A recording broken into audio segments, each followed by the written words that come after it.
sempre antenado com as coisas da sociedade como um todo, da humanidade de uma maneira geral, e nós estamos diante de alguns desafios. A humanidade está diante de alguns desafios. Ontem à noite eu participava de uma palestra, palestrante Alfredo Rocha, lá em Dayal, muito boa, justamente falando dessa coisa do futuro, e ele nos dizia de que nós, essa nossa geração já está vivendo o futuro, né? De que se nós formos pegar o filme De Volta para o Futuro, aquele que passou na década de 90, verdade, né? Acho que foi, e formos ver o que eles consideravam o futuro, era uma data em outubro de 2015, quando ele se projetou, aquele coroa junto com o garoto que entraram naquele carro e projetaram para ir para o futuro. A data que eles colocaram era 21 de outubro de 2015, se não me falha a memória, ou seja, já passaram-se 3 anos da chegada do futuro, professor, é assim mesmo? É assim mesmo. Quando você vê alguns vídeos que estão disponíveis no YouTube, né? Do caminhão atravessando os Estados Unidos de costa leste a oeste, sem motorista, da Amazon trocando todo o seu pessoal por robôs, dos russos prevendo para 2019 o lançamento da abelha artificial, porque há um problema mundial que é o fim das abelhas, e com o fim das abelhas a polinização deixa de existir, e nós vamos sofrer um problema muito sério, porque não existindo polinização não vai existir comida. E então os russos desenvolveram uma abelha eletrônica para soltar aquilo em enxames para fazer, quer dizer, isso é o futuro sendo colocado em prática, né? É o futuro que já chegou. Só que ele traz desafios. Ele traz, por exemplo, com o advento da indústria 4.0, com a coisa da inteligência artificial, com a robótica que está hoje tomando conta do chão de fábrica, ele traz, quem sabe, o fim do emprego? Eu acho que sim. O Jeremy Rifkin já escreveu em 2004 o livro chamado O Fim dos Empregos. E o Charles Randy escreveu logo em seguida Um Mundo Sem Empregos, onde eles esboçam um cenário em que um grupo muito pequeno da sociedade estará empregado porque fará trabalhos analíticos simbólicos.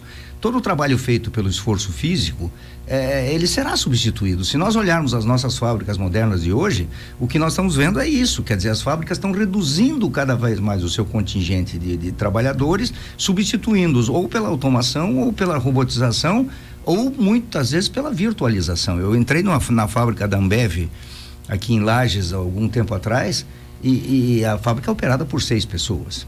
Quer dizer, 6 pessoas dentro de um aquário no meio da fábrica, observando computadores e sinais sinóticos para ver se o produto estava tudo funcionando legal. Eles só atuavam quando acontecia alguma coisa, eles chamavam mecânicos ou qualquer coisa assim, né? Então, essa é a realidade do futuro. Quer dizer, o futuro, ele pressupõe isso. Agora, imagina nós aqui no Brasil, com uma população de um nível de analfabetismo funcional enorme, gigante, com a educação precária, que recentemente, na semana passada, o nosso ministro da Educação admitiu com todas as palavras que o nosso ensino médio está falido, porque não serve. Só faltava ele admitir também, né? Porque o fato já estava estabelecido. O fato já está estabelecido, né? Os números estão indicando isso. Então nós temos que fazer uma revolução na educação, e uma revolução na educação demora no mínimo 20 anos para que você consiga produzir esses frutos, né? E o que a gente percebe é que a educação hoje tem um viés político muito forte. E enquanto você tiver esse viés político e um apego ao passado muito grande, né? Então, o que nos norteia ainda é Paulo Freire, é Vygotsky, esses caras já ficaram no passado. Eu sei que tem professor que vai querer me linchar, mas esses caras já ficaram no passado. Hoje nós temos uma realidade diferente, e essa realidade está nos empurrando para um caminho, um beco sem saída. E o que eu vejo é isso. O que está me apavorando é que eu estou vendo os discursos dos candidatos presidenciáveis e eu não vejo nenhuma proposta séria para o mercado de trabalho. Uma proposta que diga-se assim: não, vai ter luz no fim do túnel. Não estou vendo. Estou vendo candidatos dizendo: não, nós vamos construir fábrica. Mas, como você falou, a fábrica 4.0, ela trabalha com o mínimo de pessoas e com o máximo de automação, com o máximo de tecnologia. Então esse é um problema que eu vejo como muito sério mesmo. Onde os nossos jovens vão posicionar o seu pensamento para o futuro? Eu tenho um filho de 13 anos, por exemplo, a gente pergunta o que ele quer ser, ele ainda não sabe, a gente sente nele determinadas aptidões. Eu, quando me perguntava com 13 anos, eu nem dizia o que eu ia ser, porque eu já era locutor, eu já era radialista, já tinha essa paixão, né? Em função da rádio dentro de casa, que era do meu pai e tal.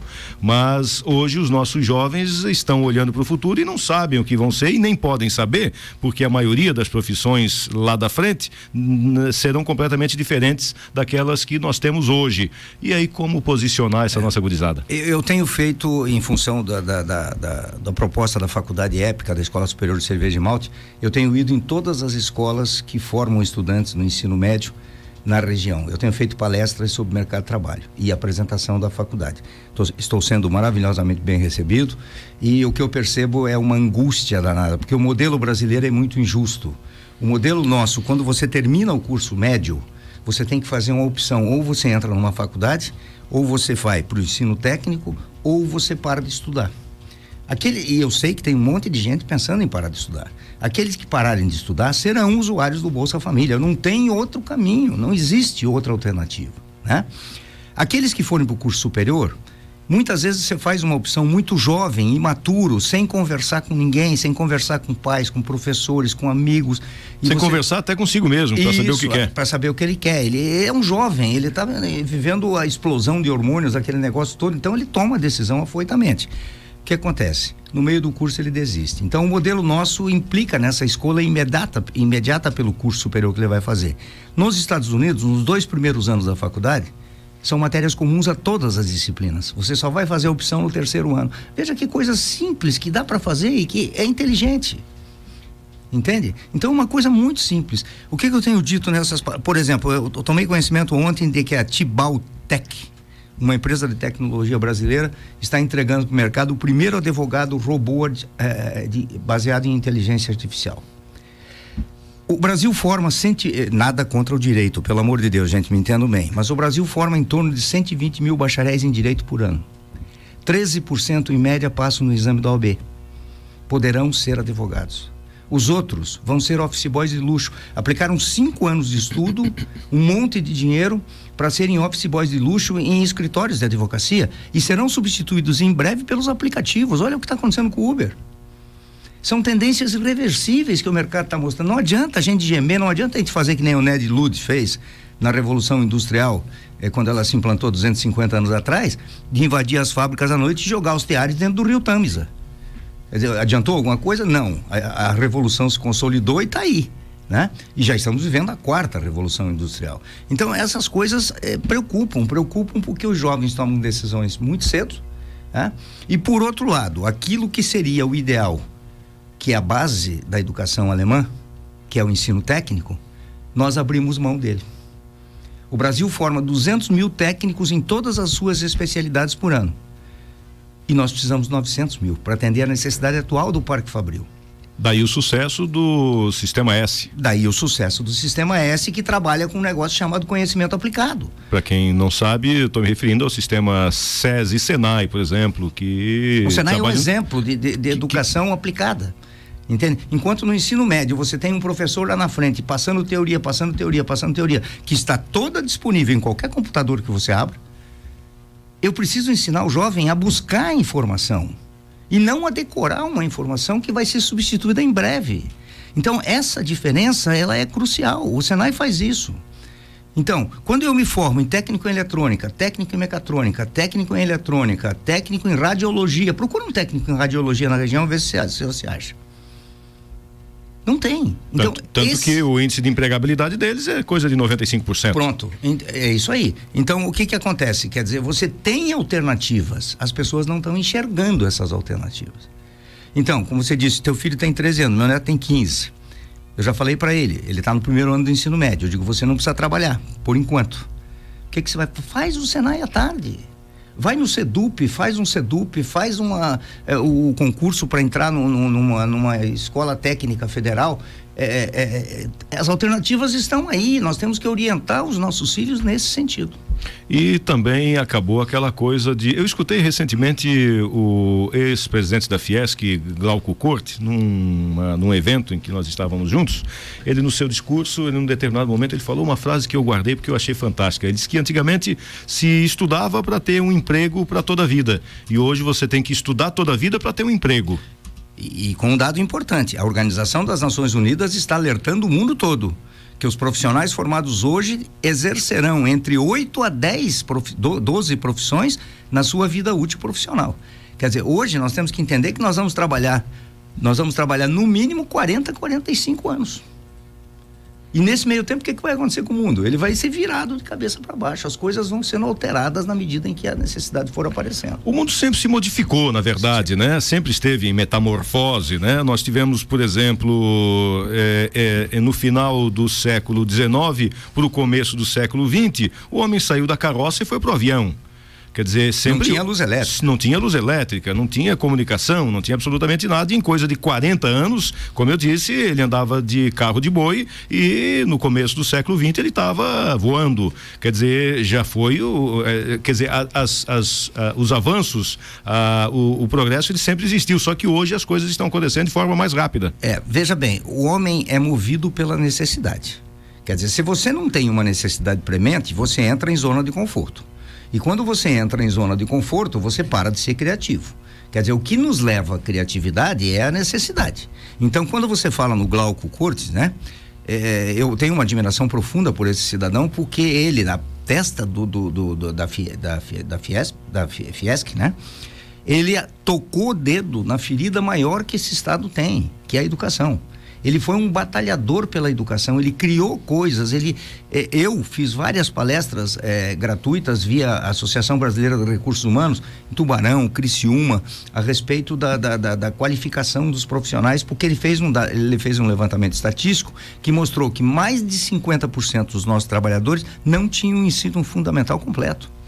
Então ele colocou na pauta dele que até o ano 2020 todos teriam que ter ensino fundamental completo, 9º ano, né? Por quê? Porque as máquinas estão mudando, eu tenho que ter gente qualificada para fazer isso. Agora, você tocou num ponto fundamental, quer dizer, nós vencemos desafios incríveis. O carro foi inventado em 1908, a energia elétrica apareceu em torno de 1900. Quer dizer, foram desafios que foram enfrentados pela humanidade e foram vencidos. Agora, tem um dado que mudou radicalmente. Atualmente, a cada 10 anos... nós agregamos à população mundial 1 bilhão de pessoas. Mas com tendência de estabilizar também, né? Não, a previsão pela ONU é que nós cheguemos em 2050 com quase 10 bilhões de habitantes. Quer dizer, o que está estabilizando é a população brasileira. O IBGE está dizendo o seguinte: em 2050 nós seremos 220 milhões. Se nós somos hoje 210, nós vamos estabilizar. Realmente a taxa de natalidade do Brasil é decrescente, ela está inferior à taxa de reposição, que seria 2%, né?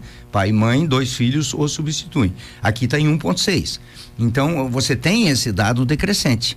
Agora, no mundo não. Você pega a África, por exemplo, você pega os países muçulmanos, 6 filhos por casal.